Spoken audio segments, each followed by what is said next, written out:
Okay, I'm going to go over a couple things with y'all real quick, just some things that we missed while you're out for your trip. The first thing is looking at some suffixes. We're going to try and name some different suffixes and decide what we use them for. These are things that we could add to the end of words. So, for example, you might add s or es. An example of a word that you might come up with could be something like cats, adding an s, or maybe babies, in this case IES, and the purpose of this is to make something plural. Okay. Another suffix you might use is adding D or ED. So you might say something like, if the word is danced, you just add a D, or if it is something like talk, you would add ed, and the purpose of this is to make something past tense. We can look at something like ing. So if I say something like run, I'll make it a double consonant and ing, or something like play is just ing, and this is to make this usually some type of present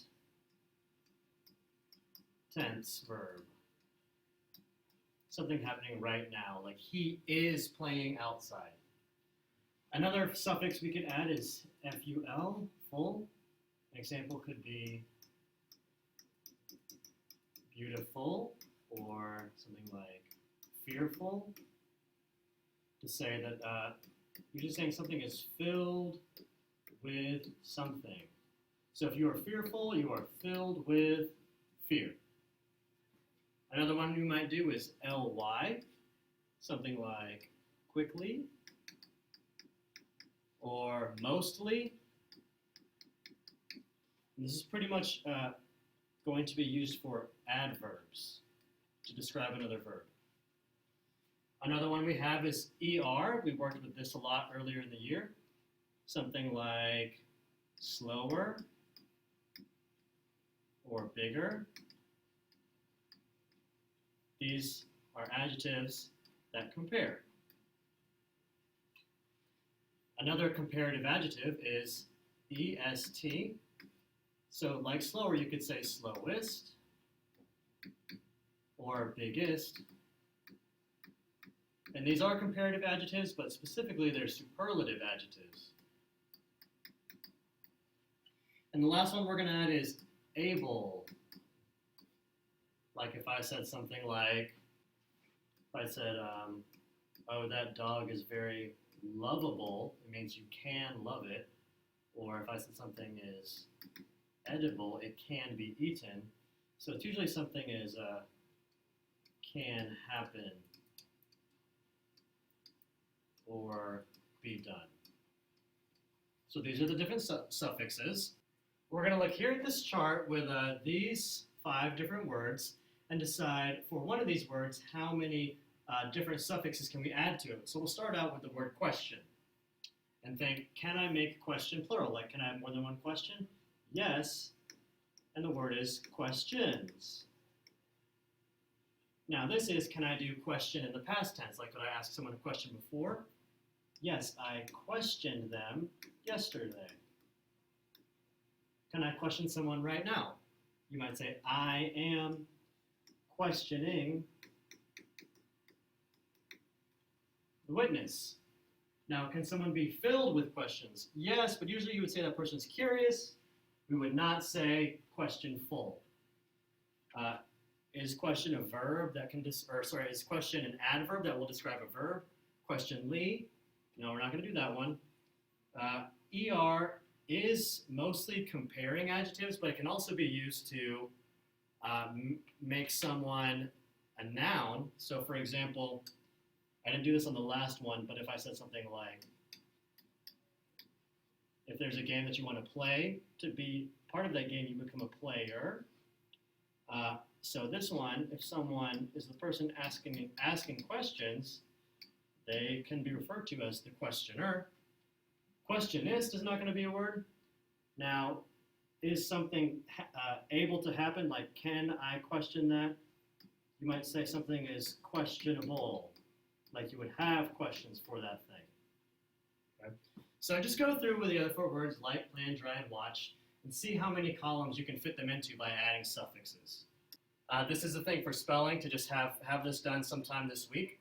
We're going to look real quick at some grammar stuff, deciding when to use the words what and which. So they both ask questions, but we're going to decide when to use each of them. So here's the rule. Use what if there are many possible answers to the question. For example, what color shirt goes with black pants? So there could be a lot of different answers. So we're going to use what if there are many answers. We'll use which if there's only a few choices. Which shirt should I wear? The blue one or the red one? So which for a few. I just like to remember what for a lot, which for a few. So if we're looking right here, trying to decide when to use each one of these, blank are you doing tomorrow? Well, are there a lot of things you could do or only a few things? Usually there's a lot of possibilities for what someone could do the next day, so it's what are you doing tomorrow?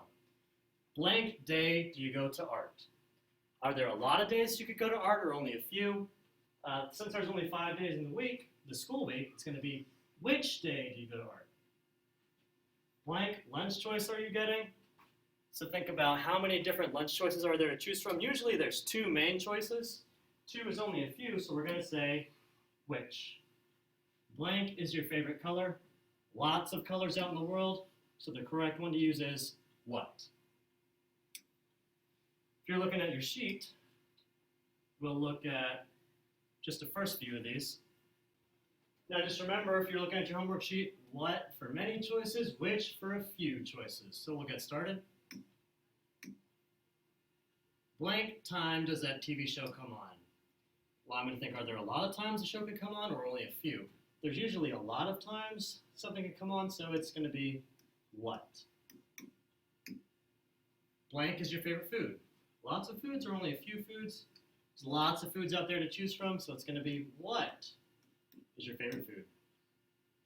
Blank hand do you write with? Well, do you have a lot of hands or a few hands?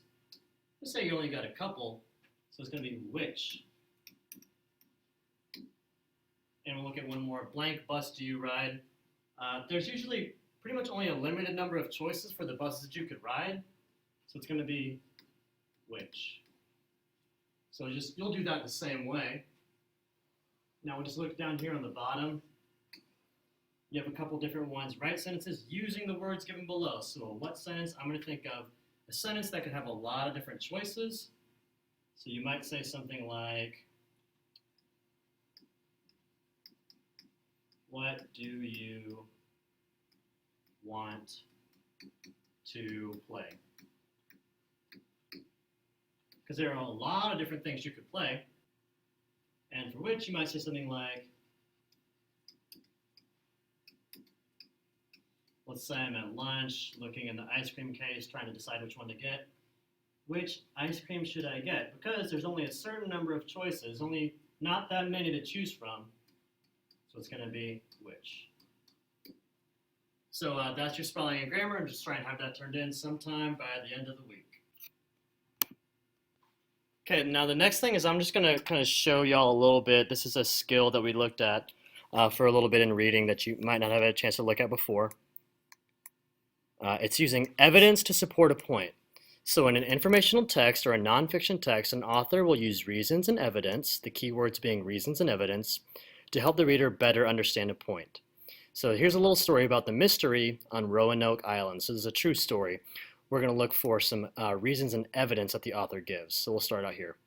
In 1587, 117 people set sail from England for America. They were the first English colonists, families eager to start fresh lives in a new world. They had been sent by Queen Elizabeth's most trusted advisor, Sir Walter Raleigh. They were headed to the bountiful shores of Chesapeake Bay, near present-day Maryland. Raleigh was hopeful the settlement would be a huge success for the colonists, and for him. A thriving colony would make Raleigh even more important in Queen Elizabeth's court. So the question is, what evidence does the author use to show that this colony was an important venture, just an important event, something that was going to be big for them? Okay, so I'm going to look for keywords and phrases that I think are the author using to tell me that this is a big deal. First, I'm going to look for, I think that they were the first English colonists, is going to tell me that it's important. Families that are eager and they want to start fresh lives in a new world. So going to a new world sounds like a pretty big deal to me.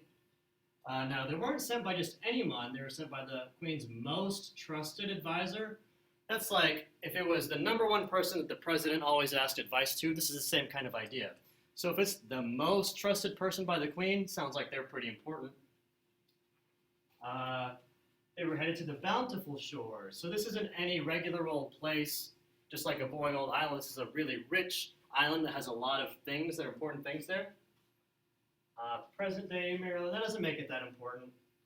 He hoped the settlement would be a huge success. A thriving colony. They want the colony to really do well.